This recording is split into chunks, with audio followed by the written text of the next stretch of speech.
time we have an honest conversation about some people who claim to be advocates for the homeless.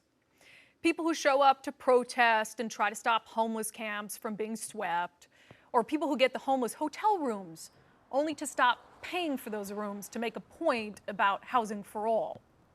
It's time that we just say what is true. Those people don't actually care about the homeless. They only care about pushing a political agenda and have no concern for the consequences their actions might have for those who they claim to care about so much. Why else would you fight to keep people at Seattle's Cal Anderson Park? A homeless camp where there were reported rapes, where a woman was murdered. Why would you fight to keep people in those conditions? And then there were those takeover of hotels. So-called homeless advocates convincing people that they could have a warm, safe place to sleep and a roof over their head free of cost, that the rooms were paid for. But that's not what it was actually about. Oh no. Those so-called advocates stopped paying for those rooms, eliciting a police response in Olympia. Exactly what they knew would happen and what they wanted to happen all along. Putting unwitting homeless people at the center of one of their ploys, literally using them as pawns to further a political agenda. And look, you do not have to take my word for it, that's fine. But how about one of the homeless people who was given one of those free rooms? I wanted to get out of this weather that you see coming down on us right now.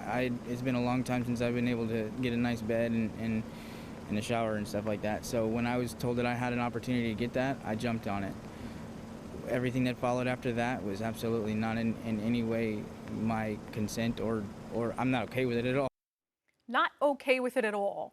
And in case his opinion also doesn't matter, how about we go up to Bellingham, where you have so-called homeless advocates harassing the mayor and allegedly assaulting the husband of a progressive city council member who has been trying to get more resources in place to help the city's unsheltered. This is not okay. So this has to end. I mean, I know people are going to come at me and say things, but this is not right. And this is not helping the people who are unsheltered, who are at that park, to be able to stand between them and services and outreach is wrong. To use people for a protest is wrong. To use people for a protest is wrong. And you will never convince me that you care about the homeless, that you are an advocate for the homeless, when all of your actions prove otherwise.